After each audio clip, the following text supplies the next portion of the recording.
It's April 22nd, 2009. We're at Jan and Randy Paul's house, and it's about 7 o'clock at night. We're with David Waid and Jan Paul. They've agreed to talk about some of the most important things in their lives with respect to their religious beliefs. David is a committed and practicing Seventh-day Adventist. Jan Paul is a committed and practicing Latter-day Saint. I would like to know, Dave, how you came to your deep convictions and your strong feeling of belief in the Adventist church. Well, I think that probably it started as a child because my mother was a Seventh-day Adventist. And of course, I believe that you bring up a child in the way that he should go, and when he's old, they'll not depart from it. So I would say that's probably where my deep beliefs in what I do believe in now started. In later years, for quite a few years, I was not particularly religious. I became just more or less was just living to enjoy life and not being as religious. But in later years, I have developed a desire to be more religious and to learn more about what the beliefs of my religion are. And I have convinced myself anyway, and I feel like God has helped me to come to that conviction that He is there, that He is a personal God, and that I want to get to know Him better because I believe that to know Him is to love Him. You went through a period of time where as a child you believed in what your parents were teaching you. Then you went through a period of time where it was in the way for you. You had other things you wanted to do in the world, and religion wasn't really one of them. What caused, exactly when? Do you remember a turning point in your life when you said, this is not right for me, or I do need religion, or was there a moment, or was it just a gradual? The turning point that made me really start thinking was when I had my first child. And then, of course, as I had another one, I thought more about it, but it didn't completely just turn me right then. But I was always concerned with my children and what would happen with them. And so I felt that I needed to make some changes in my life if I was ever going to have any kind of an influence on them, because I was not living the kind of a life that would have been representative of what I really felt life was about. So that's what was the turning point in my thinking, and started me to giving some consideration in making some changes in my life. And so that is where I would say the beginning point was. Then, of course, as I went along, I did start making some changes, and it took a period of time. I didn't just do it overnight. I mean, it wasn't something that I just all of a sudden can say, one day I got up and felt this way or did this way. I started making some changes and realizing some things that I felt different about. And then over a period of years, as I got back with some of my old friends that believed in the same religion that I had believed in, and started studying with them and looking into things again, I started getting more and more impressed that what I had believed when I was a child was true. And so that is where the beginning was, when I started to look into it. It was a gradual process. I can't say that I had just a certain time or a certain one experience that made a big change in my life. Now, as time has gone on, I have had many experiences that has convinced me that I've made the right choice. And I've had many experiences that has convinced me that I do have a personal God, and that He does care about me, and He cares about every individual in the world here. And so this is why I have the feelings and the desire to... So what are some of those experiences you've had that make you know now that you have a personal God that cares about you? Well, I think that probably what has helped me more than any other one thing is the last almost 16 years that I've been involved in trying to help children in Bangladesh. And if I can't even pinpoint one thing that has done it there, but I have seen so many instances where God has helped me be able to accomplish some of the things that I have wanted to do. Something you felt you maybe couldn't do without God's help. Yes, I know I couldn't have done it on just my own, because I have no background or anything that would have any... So what is your background? My background was 40 years in a steel mill, and then 6 years working at a place, you'd think it was a computer place for me, but it wasn't. It was, I did as a courier. It was for WordPerfect. And so those years, I wasn't that involved with children and with things as it was I have been the last 16 years. So how old were you when you started working with children? Well, I'm 80 years old now, and that was 16 years ago. Even before that, I was sponsoring children in Bangladesh and South America and trying to help them because I thought it was a good thing to do. But 16 years ago, I really got involved. Not quite 16 years ago with my first trip, but I was still helping over there, about 20 years ago even. But I made my first trip over there almost 16 years ago. Into Bangladesh. And we've made trips since then. I mean, 2 years later, my wife went with me, and we have been very interested in trying to help children over there because of this. Specifically, you help children by? Sponsoring them in school, helping orphans, getting them in where they can be taken care of, and we helped other people to a certain extent, but that was the main thing, was children to start with.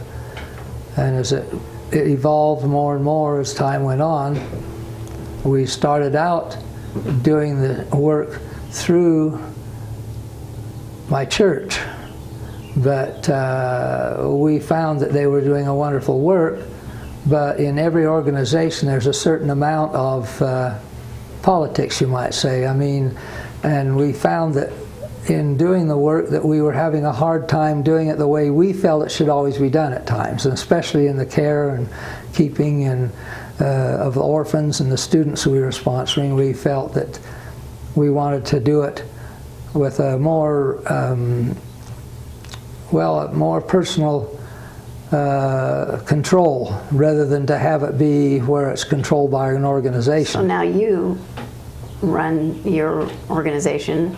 We have a board, orphanage. And so we're not just the only ones running it. We do have a wonderful board with us, and but we are running the organization in the way that we feel that it should have been run, and we are running our orphanage.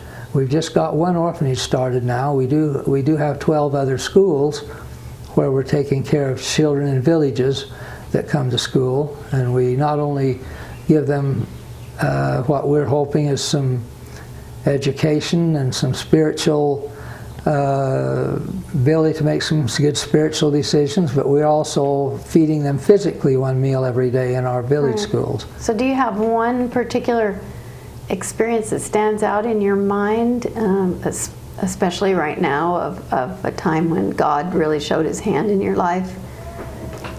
I feel that He has showed His hand in my life many times, but I feel that in the last year I have even seen more of His care and concern for the children over there, and for what we were doing. We've seen things happen that we could not in any way visualize that they could happen without God's help. And so I think being over there in a country like this that has so many problems, corruption, political, and then of course there's many, they have several different religions, but a couple of the two most prominent ones there, of course, don't agree. And so it's brought me to the point where I realize that we do want to help others, but we do want to do it in the right way. We want to be able to be where we're doing it for a reason to have unity as well as to try to help them, because there's no way you can help someone if you're going to hate them. Right. You've got to love them to have a desire to help. And so we have learned to love the people over there, and we've learned to try to be just good examples, good witnesses, and do what we can for them, both physically and educational-wise.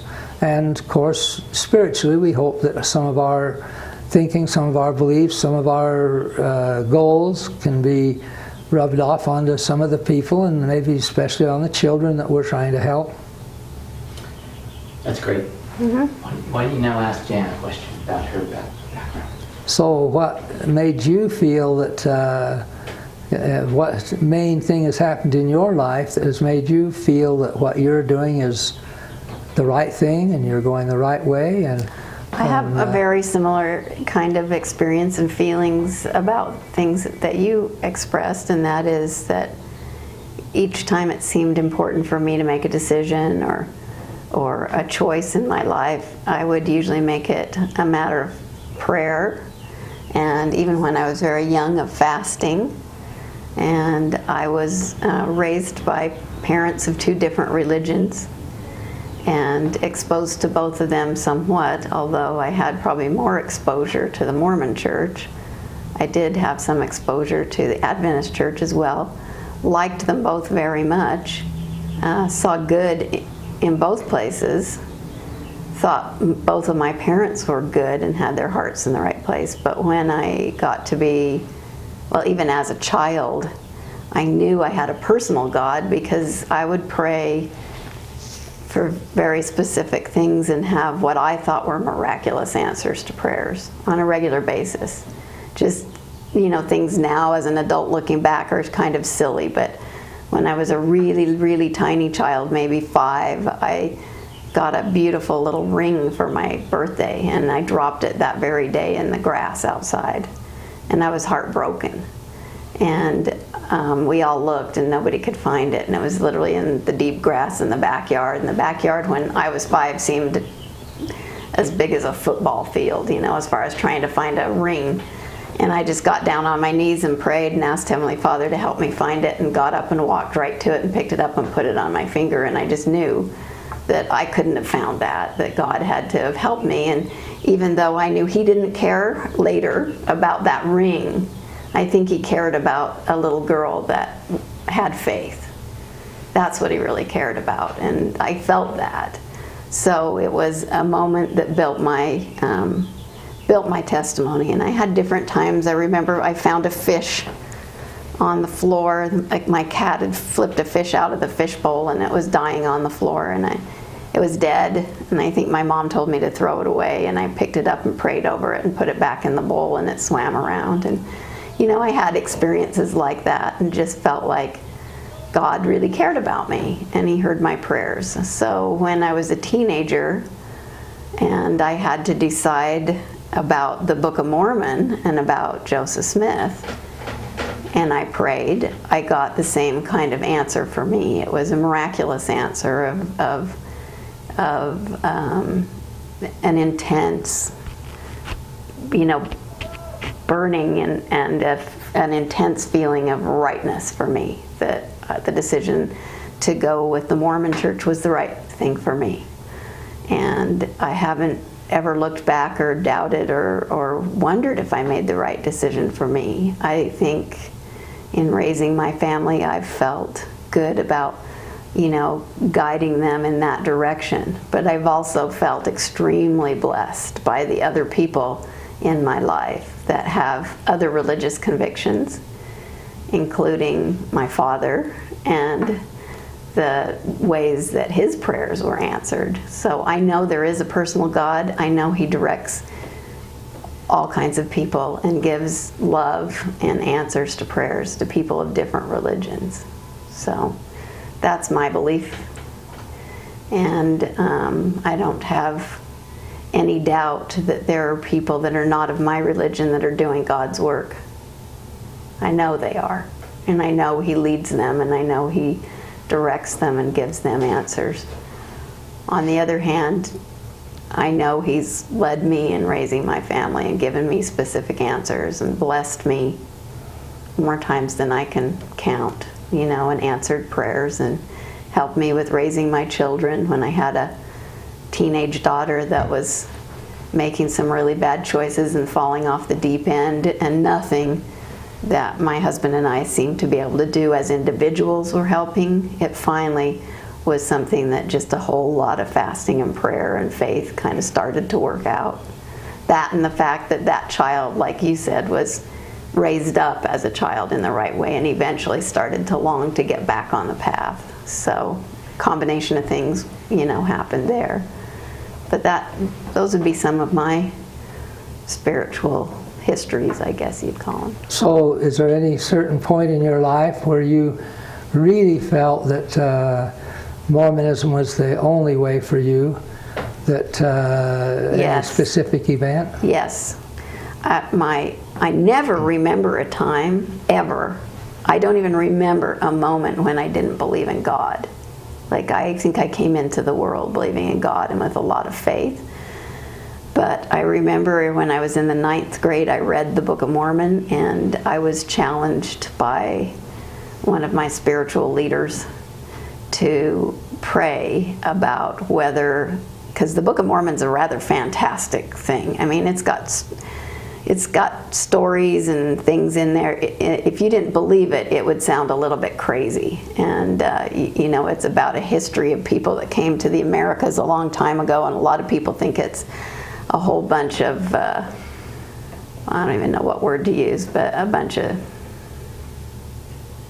hokum. And so I read it, and I prayed very specifically to know if it was true or not. And on the 3rd night of my praying, I had what was for me like an undeniable spiritual witness. For a couple of days I didn't get an answer, and on the 3rd day I fasted during the day, and I was only 14, but I had an undeniable answer that the Book of Mormon was true, that it really did come through Joseph Smith like he said it did, and that it really was a record of an ancient people. That for me meant that even if certain Mormon leaders had made mistakes, or even if the history of the church had some kind of dicey things in the past, like things that for me are awkward, like maybe polygamy or certain things that I don't agree with, it also says to me that God is speaking to prophets, giving scripture even in modern times, and that it was important for me to pay attention to it. So I believe in the Bible, but I believe there's other stuff that's coming all the time. And I think I figured that out with a spiritual witness the year I was 14. I remember very clearly having that answer to a prayer. And that's pretty much the way it's been for me.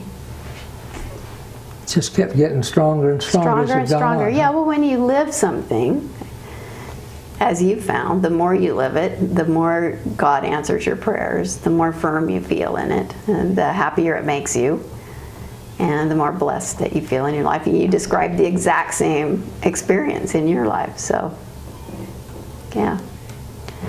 Thank you. Those are very nice exchanges. If God cares about and can communicate with humanity, why doesn't God make the same truth clear and obvious to all people at all times? Without forcing us to follow the right path, couldn't God at least give us all the same true map? We really liked that question. Speaking for myself, I don't have an answer. I don't know what, I think God has given us all a true map. I think He's given everybody the Spirit of Christ, which is a direction in a person's heart, telling them what's right and wrong. But I also think he's worked in the world through different religions and different people's ways of experiencing spirituality. So I don't necessarily think everybody has to be a Mormon to be happy or to do God's work. In fact, I know darn well they don't have to be. Now, whether they'll end up being Mormons in the long run, I don't know. That's something that I'm still thinking about. But I know in this world, anyway, people are doing wonderful things. People, very godly people, are doing wonderful things in a lot of different religions. You know, whether they're Catholics or Buddhists or Adventists, I see them following at least what looks like God's true map, which is service and love. And that seems to be the most important part of God's map.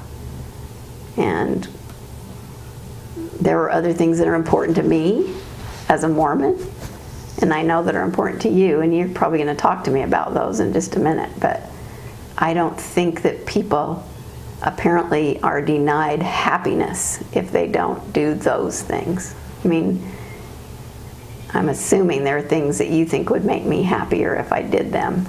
And there have been things in my life I thought an Adventist would be happier if they did, you know, that I do. Like go to the temple or whatever, understand that the idea of having a modern prophet leading and guiding a church currently. I've thought an Adventist would be happier if they believed those things. But in reality, the Adventists that I know are very happy. And I don't think they're any less happy because they don't have what I believe. So I'm a little confused about all that. Well, I think that's a pretty good answer. My thinking, of course, is, as I take most of everything I believe from the Bible, that on a question like this, that I don't believe that God could do any more than He has done to try and teach people. I don't know how many people were on the earth. I've heard different people talk about it, but at the time of the flood, and you see, since I believe in the Bible, I believe there was a flood. And I believe Noah was, him and his family of 8 were the ones that were saved through that flood, and all the rest were destroyed because of the lives they were living. And so I believe that God showed them at that time, very remarkably, that He was in control. There was a flood, just like Noah had said there was going to be. The world was destroyed at that time, and I think there's enough evidences to show there was a flood. And so I feel like that God has basically done about everything He can to show people that He is God, that He has been in charge. As life goes on and the world gets more and more away from the principles that I believe the Bible wants people to adhere to, I do believe that God's commandments are the 10 commandments, not the 10 suggestions. I think that if we live a life in accordance with those, we'll have a much happier life than if we live the life that the main part of the world wants to go. The life of selfishness, because the life that Christ has portrayed is a very unselfish life. And so, in my belief, I believe that God has given us enough evidences of the way He wants us to go, and even given us commandments that we can still read to this day and know what it is. I don't believe that He's been lax in giving us the ability to know. Everyone doesn't believe the same, and the longer this world goes together, it's going to be more and more conflict, and I believe it's only going to get worse and worse. I don't believe in any way that there's going to make it better. I think that tomorrow is going to be worse than today as far as the conditions of the spiritual life of the people and even of the conditions of the world. It's going to get worse until it finally comes to a point that, in my belief, that Jesus will come and take His people home. And I know that your beliefs and my beliefs are a little bit different on where that home is, but we do have beliefs that there is going to be a heaven. And we do both believe and that Jesus is going to come take It's them going to home. come and take them I think home. what's really important is not,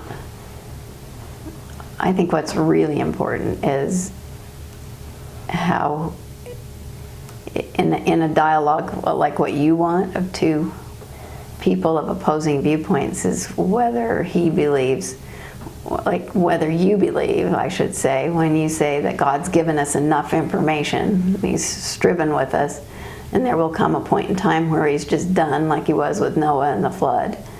And at that point in time, Christ is coming and taking his people. The question is, I think what's interesting is what you think the definition is of who his people are. And if you're worried that me and my family are going to get left behind.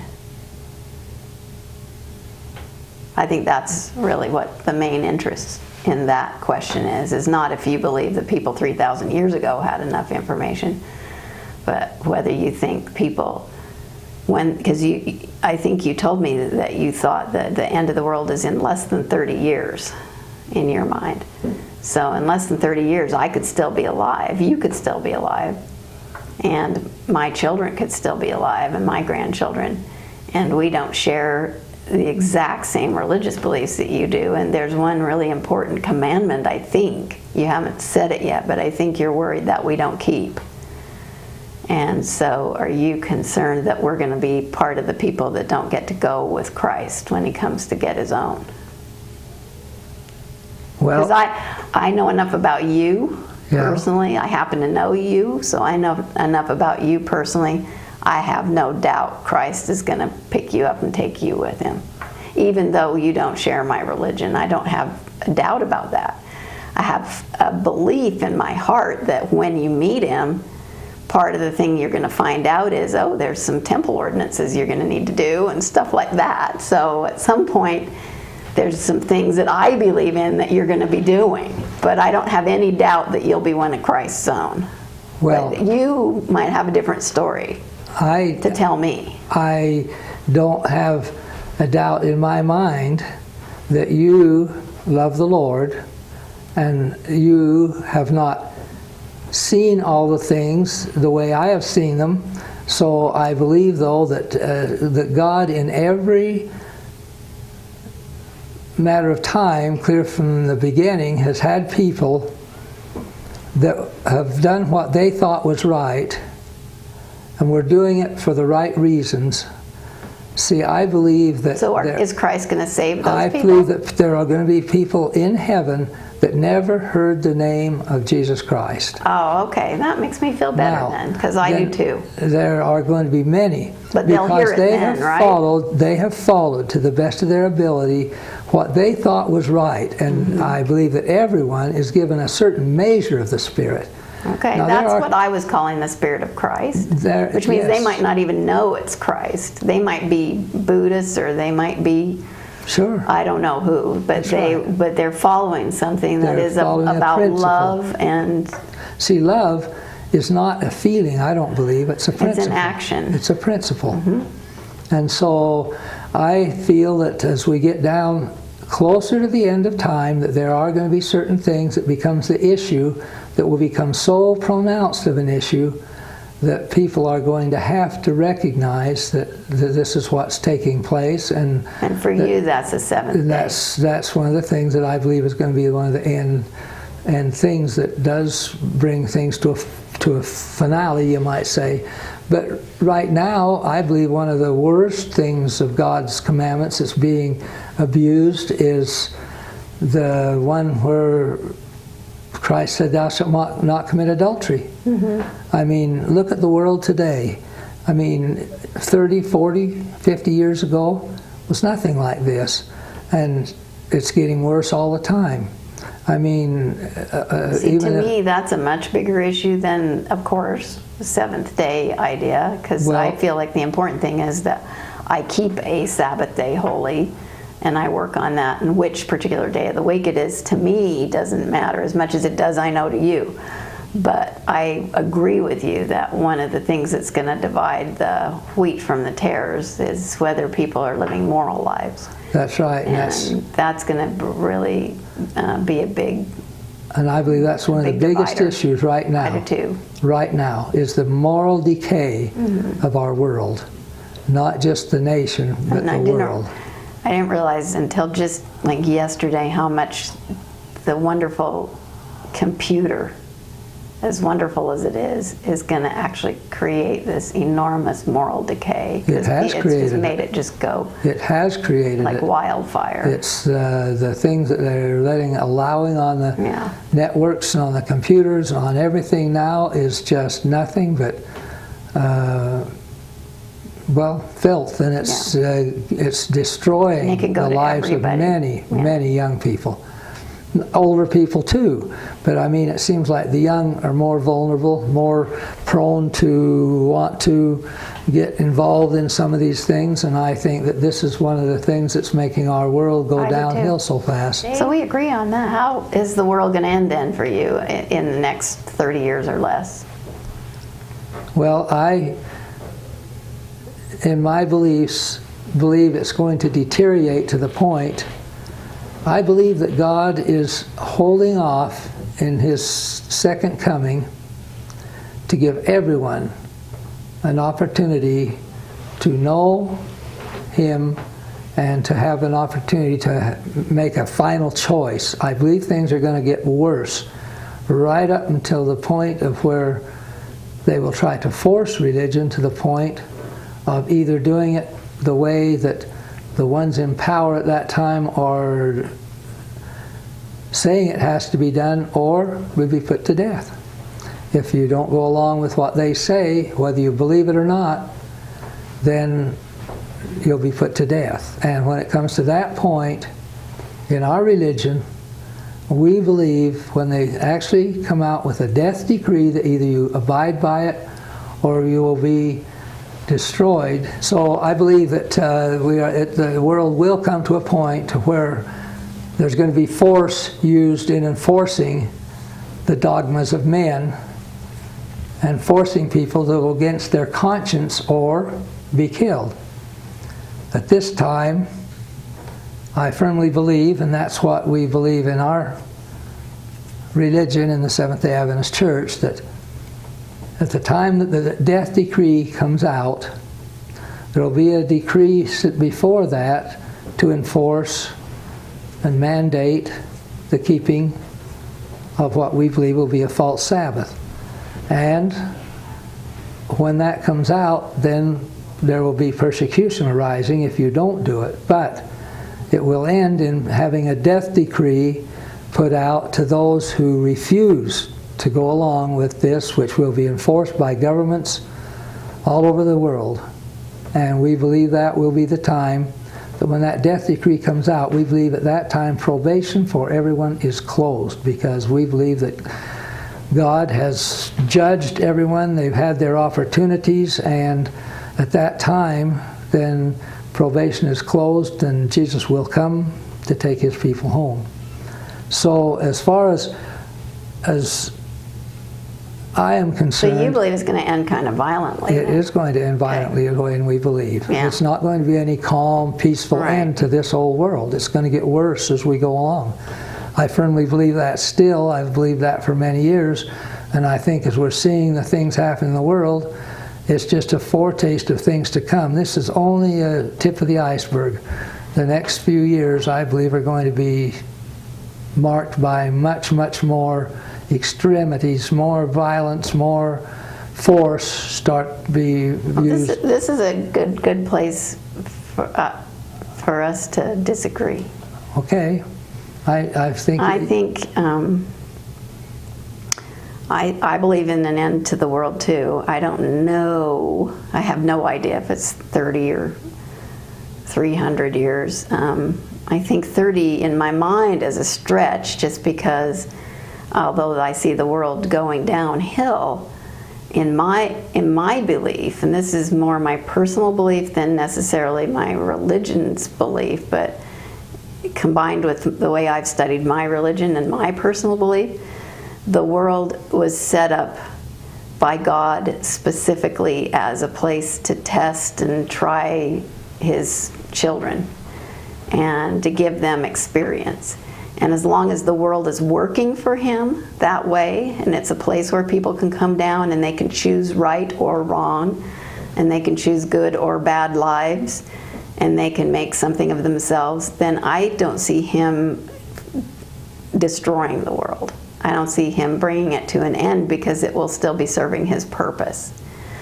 But I do believe the way it's going right now, it has gotten so much worse in some ways that it's really hard for me to imagine that anybody would be religious enough, even though misguided, that they would begin to kill people for not keeping the Sabbath. I think people are going the opposite direction, so away from religious purposes and from church and from godly things, that I can't imagine, in my mind, I have a hard time imagining the world getting so bad that people would be so dogmatic about a law that they were thinking was God's law, that they would actually put people to death for it. What I do see happening is the world becoming such a dangerous, evil place that God could no longer safely send a little innocent child into it and have that child have an opportunity to have good and bad experiences.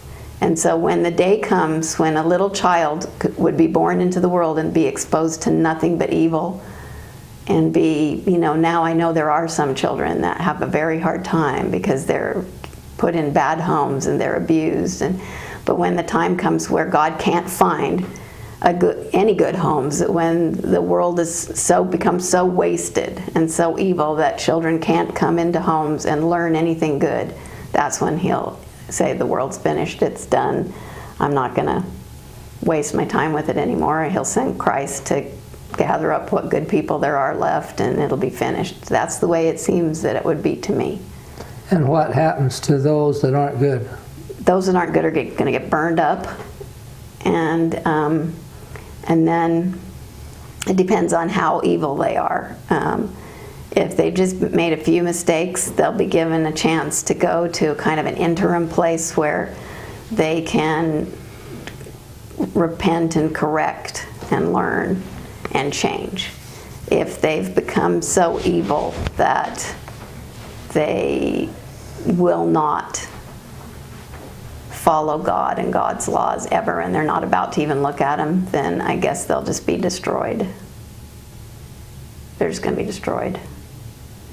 Well, we have a lot of views that are Same. that are close to each other. Yeah. And we still believe that the only right way to live is with a good moral society, and not having the immorality that's starting to prevail in the world Yep. now. So whether it's taking people to the execution block over the seventh day, or whether it's sending children to homes where there's so much child pornography and so much evil and so much sensuousness that has been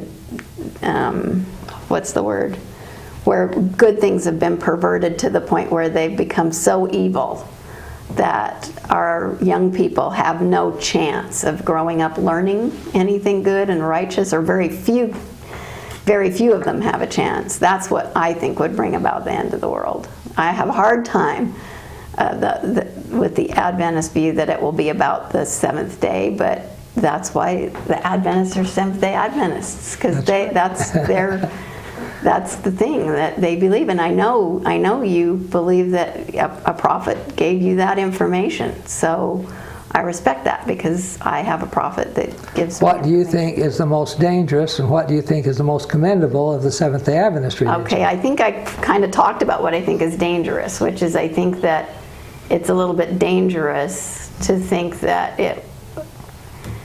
Actually, I don't really see how it hurts anything. But I guess the thing that I find the least commendable is the worry about, the fear about the issue over the seventh day. That's the thing that for me is the hardest about your religion, for me to kind of believe in and to grasp. And I think, but when I think about it being dangerous, I don't know if it misleads you any, because I see Adventists leading lives that are extremely commendable, and basically making all the right choices.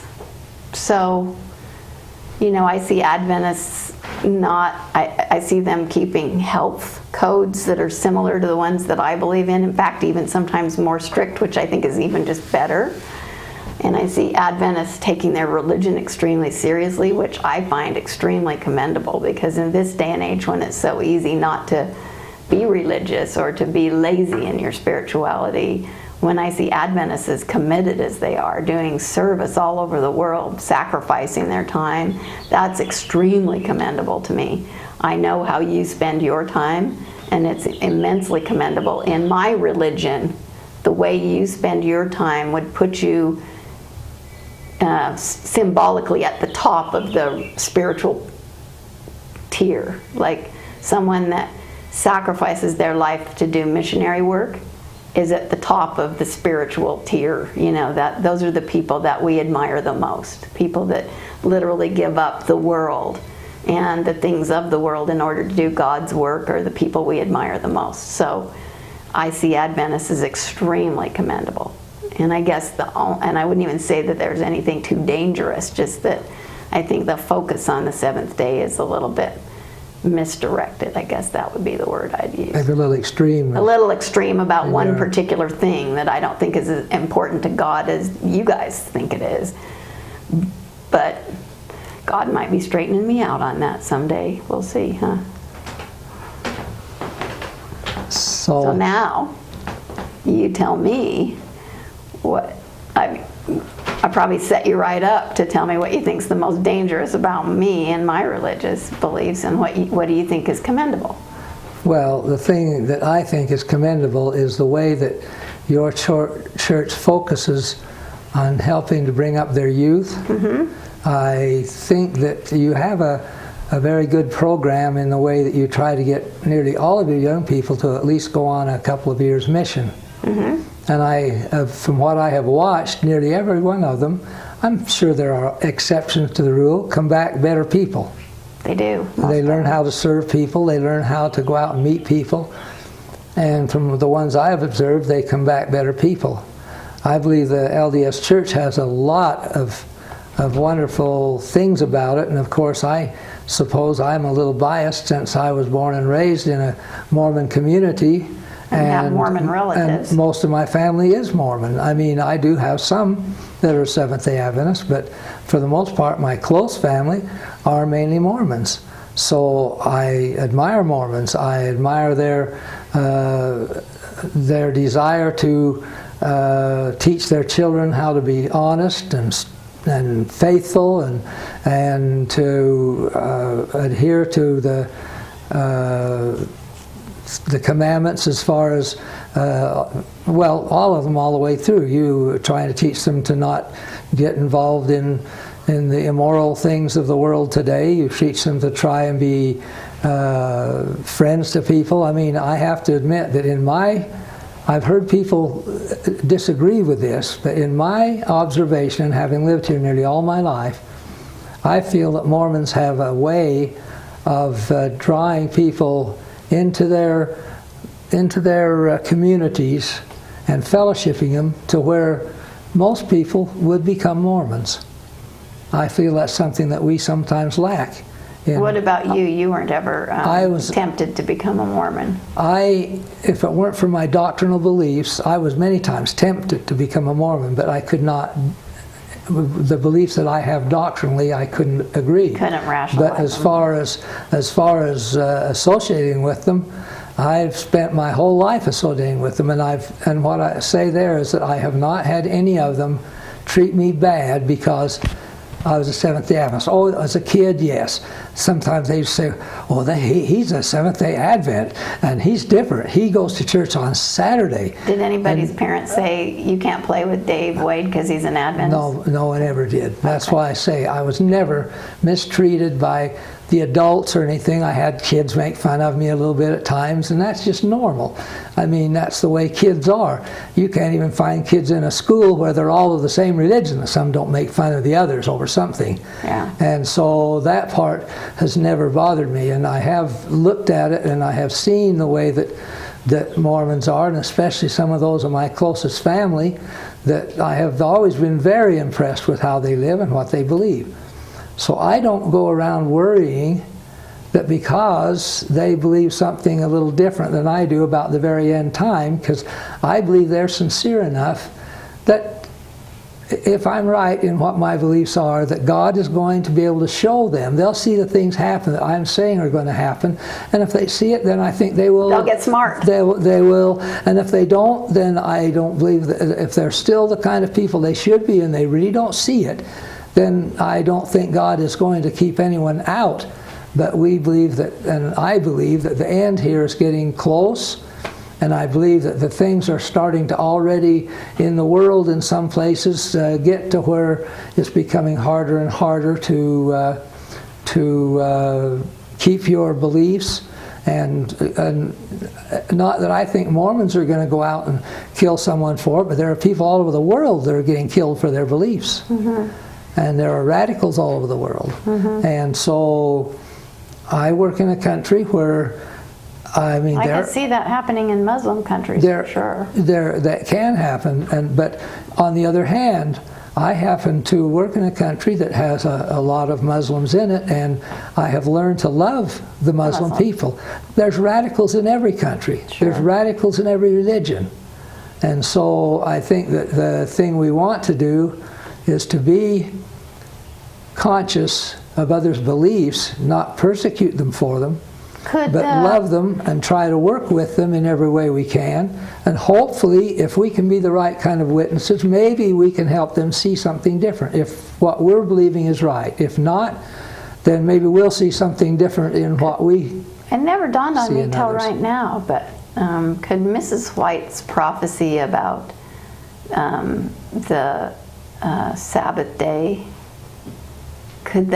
is that something that you see happening all over the world, or could that be something that could happen in radical Muslim countries? all over the world. All over the world. And that goes clear back not just from Mrs. White, that's in the Ten Commandments of the Sabbath and what we believe in it, and we believe it's going to be a worldwide thing You at think the that end here. killing people over the Sabbath is a worldwide thing, not a radical Muslim thing? In fact, it's going to start in the United States. No! Wow, that'll sure be a different United States than this one, but Well, that's what... they don't even kill people for abusing children, you know, and they ought to. I agree with that. And I don't know exactly how your church looks at it or my church looks at it, but I also still believe that there are things happen that the death decree should be used, where many religions don't think that. We should just tolerate them and I think with support them abusing forever. children, I believe in some cruel and unusual punishments. I mean, there might be some situations where we ought to institute some more severe punishments, because there's some things that just shouldn't be tolerated. Unacceptable. Mm-hmm. Push Dave on All right. on his he gave you a lot of commendable. Push him, say, but Dave. Oh yeah, what are you the most worried about as far as dangerous? You said I think you kind of said you think that even as we see things, if we're not smart enough to read the signs and figure it out, you still think God isn't going to like destroy us. But what do you think really is the most dangerous thing about Mormon beliefs? Well, in my opinion, the most dangerous thing is that, as I've always understood, that there were three heavens, and that you think that's dangerous to think that there's three heavens? I think there is. It is dangerous, because I believe that it leads people to not feel that it's necessary to make a real commitment or a real choice, that they can go on living more or less like they are and at least get to the third heaven. And I think that's the most dangerous concept. I can see why that would look a little because dangerous. I worked with people who used to make the statement. One of them I worked with very closely for a long time, and he was LDS. And he says, well, I know I don't live the way that I should. I know that I do things that I really shouldn't do. But he says that I am going to be satisfied with whichever heaven God puts me in. Yeah, he says, I probably won't get to the top one, but wherever God puts me, I'll be satisfied with it. And I feel that I see why you would think that's dangerous. I can understand that. But I actually do believe that is a true thing, that God really loves all his children, even the sinners. He doesn't love the sin, and he doesn't want to destroy everybody that doesn't do what he wants us to do. So he will want us to be happy in the next world. Those that don't get destroyed, and those are only a few, I hope. I don't know. And so I think we decide by our actions and how willing we are to sacrifice and make ourselves godly. We decide where we're going to be happy. If I'm living on a godly plane, if, for example, I become a full-time missionary, I'm sacrificing, I'm not living a worldly life, I'm really serving God's children, I think I'm making myself like God if I were doing that. So I would be very happy living in a place where God's presence would be felt. If I'm gambler and a thief and whatever, then I wouldn't be comfortable, around God, because I haven't been making myself a godly person. And yet God doesn't necessarily want those people to be like miserable forever, I don't think. Well, that's where we differ a little bit. I know we do. That's a good place to differ. Is the fact that we do believe that this is the only part of the universe that has known sin. And that when the sin is eradicated from this world forever, it'll be a part of a sinless universe. So that's why we believe that it comes to a point to where... Oh yeah, I don't believe people continue to sin in the three heavens that you're talking about. People can't sin there. Well, that's why we believe now that they have to make these choices, that they can't go on, because we believe that that's what we're here for, is to form characters fit for heaven. And if we don't form that character here, we do not believe in the second and third chances. That's the thing. So no, that's I where don't we believe disagree. in second and third chances. I believe we're forming our characters. There's just what we call 3 degrees of glory as to how we're forming. So anyway, it has been enlightening and fun to discuss these things. I enjoyed it too. Thank you, Dave. And not having any hard feelings. Yeah. I have come to the point where I realize that you don't ever convince somebody out of fear or in any way running down their religion. You've got to show, and if you really love them, you love them for what they are. And so if you can When did that change for you? It's been a gradual thing that I've just sort of realized that you don't go about saying negative things because it doesn't help. I mean, they believe what they believe. It doesn't help any more than when they say negative things about yours. It always kind of makes you roughly offended. Especially when you know that in your heart you're trying to do the right thing. So, I mean, as I've gone along, I've realized that what wonderful family I have and how fortunate I am to have them.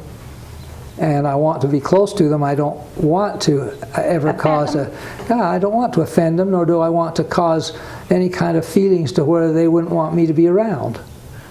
And so I feel differently than I used to do. I even will not, where many times in the past I've heard people say, well, I lived in this city and so on, and boy, they didn't treat me good, and I tell people outright. It's funny because I've lived all my life around LDS people, and I have never had them mistreat me. I've had them disagree with me. I've had them, but I've never had them really mistreat me. Sure. And so that's where I don't go with these people that have all this here negative things to talk about Mormons. They can say that they didn't believe in it. That's fine. But when they're trying to say that the Mormons don't treat them decent and haven't treated them good, that's when even now I will say, well, I don't agree with that, because I've lived there all my life around Mormons and I've never been mistreated. They've always treated me very, very nice.